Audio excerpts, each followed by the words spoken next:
from the middle school, Mr. Taranto, you're up. Doctor, I'm sorry. It seems like I was just here, but I am actually joined by some very important people. For those who don't know, Mr. Ken Schrack, and today we're going to be presenting on our technology education department at Canonsburg Middle School. And we couldn't do that without these three individuals. That's Mr. Eric McMillan, Mr. Mike Maffey, and Mr. Brian Harry. So they've been with me the entire time at the middle school. Brian, so 14 years, and Mike and Eric's been there. I've been there actually prior to. We presented on the tech ed programs in the past. I wanted to revisit because the program continues to evolve. If there's one thing these guys know how to do, they know how to evolve and adapt and stay on top of their game to make sure that we're providing those types of opportunities for our students so they have an interest and exposure moving forward in some areas that are highly skilled and in need in this 21st century. So I wanted, before I turn it over to these three, I wanted to brag about it a little bit. And it's not unusual for them to hear back from students that have moved on to high school or beyond. And this is actually from a year or so ago, from Allie Cannon, a former student, to Mr. Maffey. And I won't read all of it, but in her email she writes, in the middle school, she was exposed to different forms of technology such as robotics, HTML, CSS, coding, communication design, engineering. This exposure led me to discover how much I enjoy technology. I've gone on to learn more about Photoshop and several computer codes like C++, JavaScript, HTML, CSS, Visual Basic. I've decided to major in media arts and design with split concentration in graphic design and website development at Robert Morris University. I honestly would like to thank all the tech ed teachers at the middle school, and you all helped me discover how much I love coding and Photoshop. You taught me HTML. Mr. Michael Lision's robotics helped me a lot with learning C++ and all other new languages that we've learned. And Mr. Harris taught me how much I love to do with Photoshop. So we see those things, and it's touching for us because a lot of times middle school gets forgotten. It gets forgotten, yeah. Depends with the middle years. But we know what an important time a year those few years are to expose them and motivate them to do more. Here's another one. Let's read one more from Cooper Donahue, class of 2016. This was to Mr. Hare. Hey, I'm not sure if you remember having me in class when I was in middle school, but I just wanted to send you a quick email saying thank you for introducing and inspiring me to pursue my interest in game design. Ever since I took your class in 7th grade with Game Maker, I realized how I had a serious interest in making video games. Thanks to you for showing me what was possible. I'm now enrolled at Kent State University in game design and loving every second of it. Without your class, I probably would have never looked more into this and wouldn't know as much and how much fun it was. Again, thank you for your help and being a great teacher. I remember you helping me in class. I made 5 games. It goes on. So again, inspiring when we receive those, but that's what these guys are all about. And again, if you were here when we presented probably about 5 years ago or so on Tech Ed, you're going to see the changes and how the program has evolved and continues to evolve and what we're looking to as far as the future. So at this time, we turn over to the gentleman. If you could advance the slide, it looks like I read most of it. Thank you. All right, so since we haven't been here in several years, we thought we'd start off talking a little bit about some of our more recent items that we've done. And Innovation Studios is one of those items that we've done recently. As of last year, we implemented Innovation Studios. With the direction of Dr. Tarano, we talked about ways of kind of getting information out to our community better, having the kids be able to share information a little bit better between not only our classes, but other classes and disciplines in the building, in particular the art classes, doing a lot of the graphic design work in Mr. Harry's class and in my class with the websites. There's a lot of shared information, a lot of shared terminology that we use there. So the Innovation Studios really helps pull all of that together. We put out parent letters every rotation that our kids come through to us, whether we're in the 30-day or 25-day rotation. Those letters are actually coming around to you so you can see in more detail what we do in the classroom itself. We can go on the next one.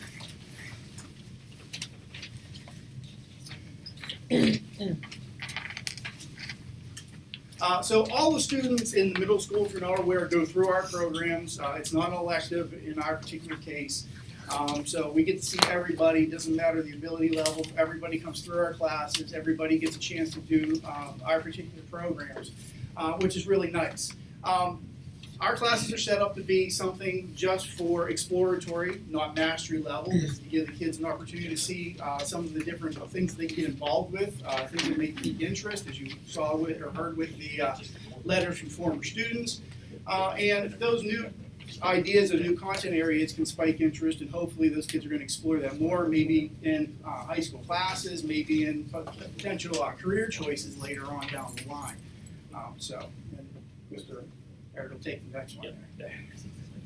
One of the key things that has led to the strong program that we have at the middle school is the collaboration that occurs between the three of us.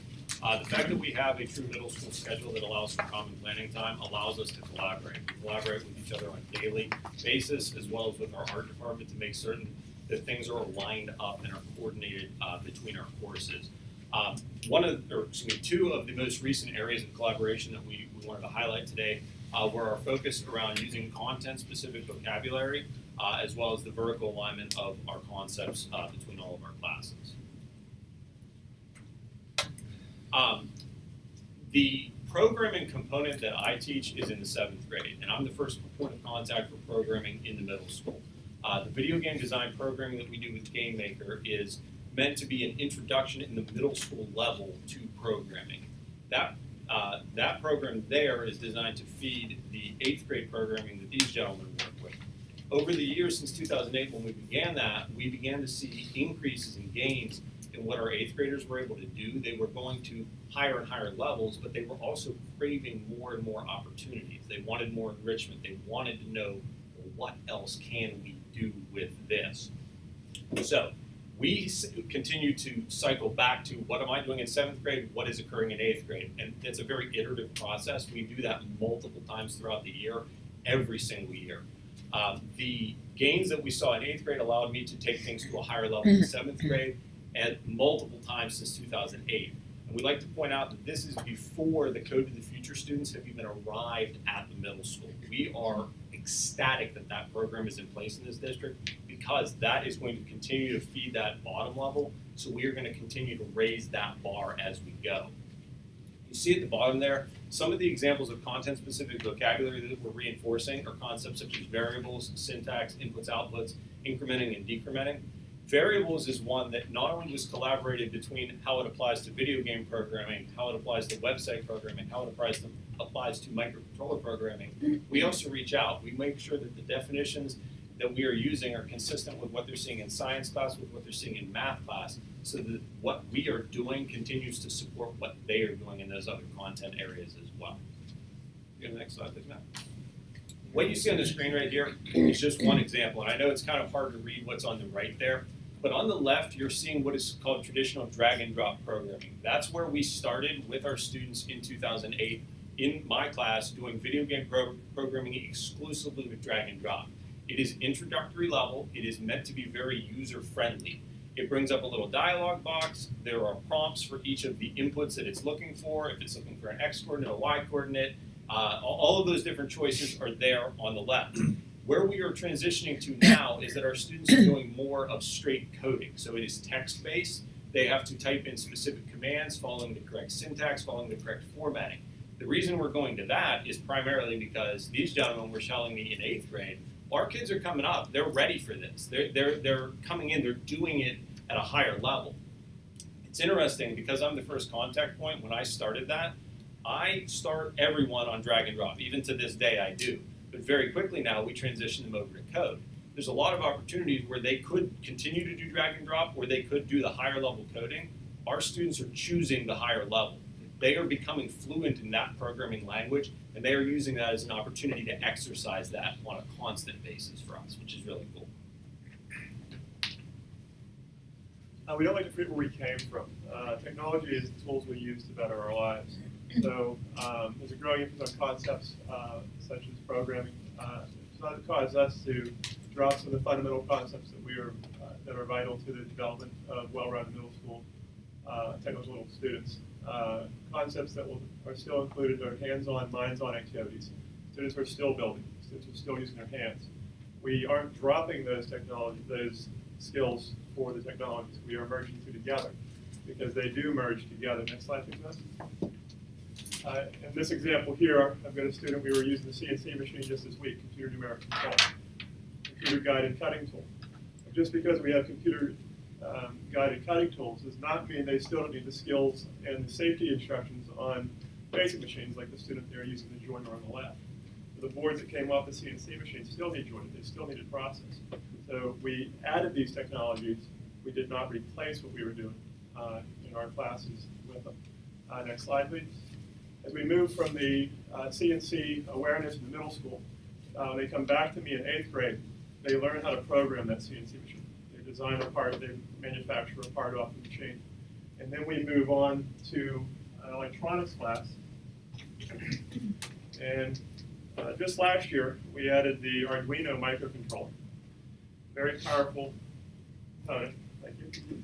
And the students are now learning electronics. They use electronic devices every single day. We're discussing how electricity can be controlled, how different components of a circuit work. And then we wire those into the Arduino. And then they learn C+ programming to make this interactive. So I can just pass this around. A student made that? The board is given, but yeah, they wire. They wire it Mm-hmm. and to make something work. Yes. And then they program it. And then they program And it. then they program it through code. Yes. There's a LED game on there, so it's a set of running lights. Uh-huh. Green light's the target. They have to push the button on green. If they hit green, it flashes and it moves faster. So what's on that board right now is And that's what your interactive 8th game. graders are doing now. Yes.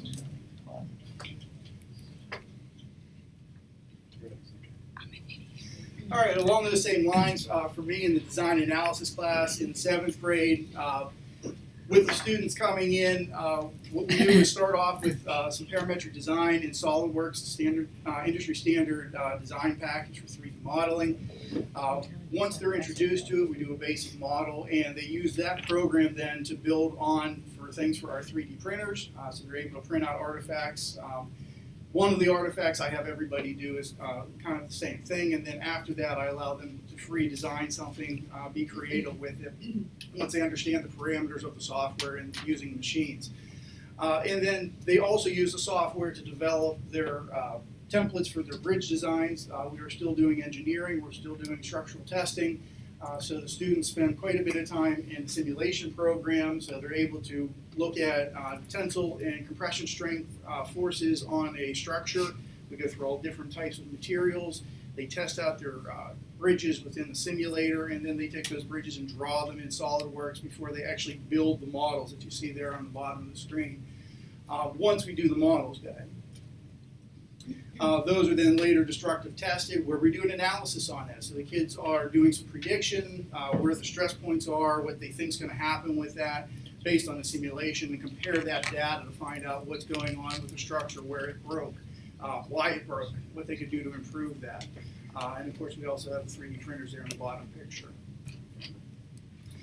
In my 8th grade class, Digital Systems and Electronics, we do the HTML, CSS, and JavaScript. One of the unique things about doing website design that's really nice is the fact that it's actually 3 different languages. Not to have anything against any other projects, but they're dealing in basically one language. When you do a website, you have to use 3 different languages for any website that's out there. The basics of it is the HTML, that's the display portion of it. The CSS, cascading style sheets, is how it is set up. It's the rules, where things are, how they're located, if they're visible or whatever. Animations are also in that. And then JavaScript is anything that is interactive. So all of those items are then tied together. What makes that unique for these students is they have to master part of that code. They have to be familiar enough with the code that they're typing to go back through it and add those components back in later on. It's not a simple one and done kind of option. They have to go through it step by step and then go back and figure out why this didn't work or if I want to add something here. Go ahead. Oh, I talked about that already, so go ahead. So my 8th grade component of our program is a class called Creative Design, which functions as a what many people would consider a graphic design class, but it's a great opportunity for us to integrate a lot of the concepts that are occurring in a lot of the other areas. The elements and principles of design are the foundation of all good design, and we are covering those in my class as they relate to traditional graphic design. Mr. Mackey is covering them in his class as they relate to website design, and Mrs. Bidges, our art teacher, is covering them in her world as they relate to physical art. So it's a nice crossover. The students are seeing applications of the same things in multiple areas, which is going to be really strong for them as they move forward. It also provides, like Dr. Taranto read in the email, our students opportunities to say, well, gee, I really wasn't into the design when it was going on a website, but when I was designing print media, that was for me. It gives them that exposure, that awareness opportunity. The other thing that we always talk about is with our programming. All 3 of us are doing some level of coding in the 7th grade or the 8th grade, but they're all very different types of coding. It's not, we're going to do the same thing 3 different times at 3 different levels, which would have some value. The fact that we're doing it at different levels and in different areas and specializations makes it even stronger for our students that they may prefer or learn about an area that they are not even aware of prior to seeing it and being exposed to it in our classes. We continue to have students that leave our classes and come back and say, hey, after your class, I went online, I went on Khan Academy, I went on Code Academy, I went on YouTube and I was watching a video about how someone did something more with that.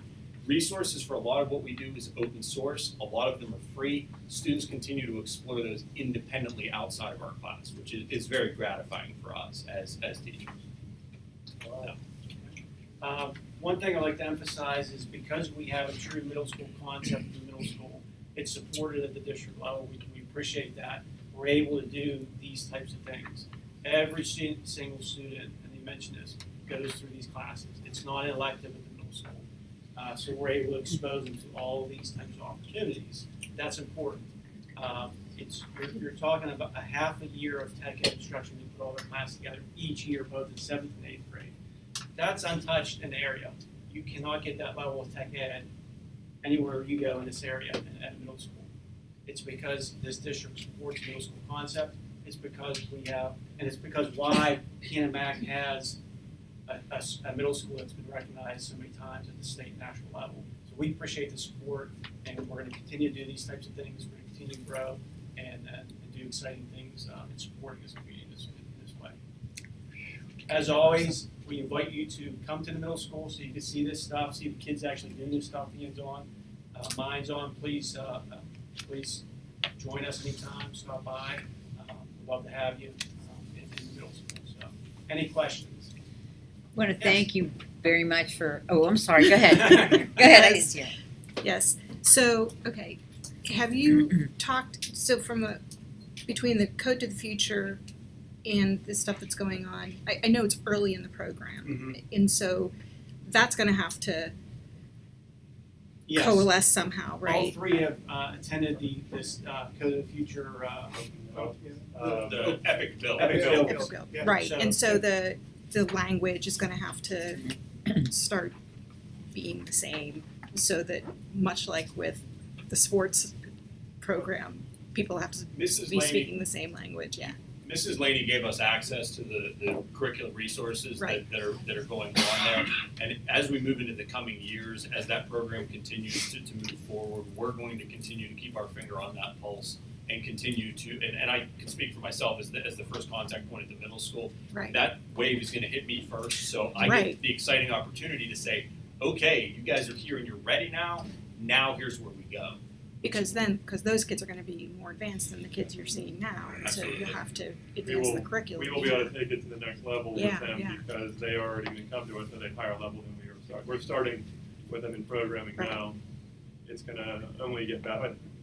It's always going to only get better, but it's going to get even better now with the Code of the Future. So the code to the future, is it, do we have it into the 5-6 centers?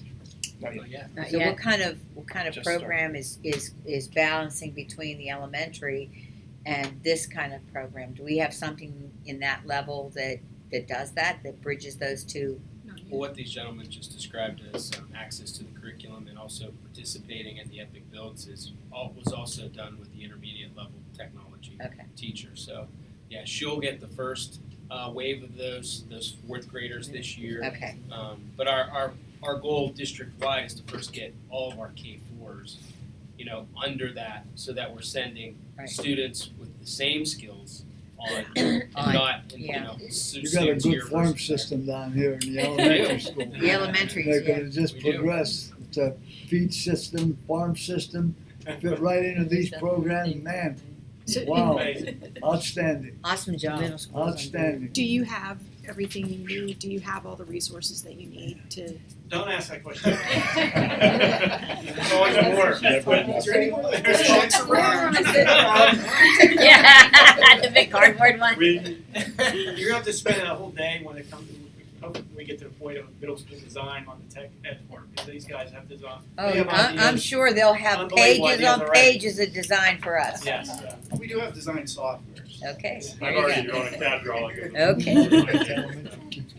They do good Thank work. you very much. Thank you, you guys guys did great did a work. great job. Keep up the Great. good work. Taranta, Ms. Guys Shine, are thank you very much. Good job. Great job. Those, they do unbelievable stuff. Huh?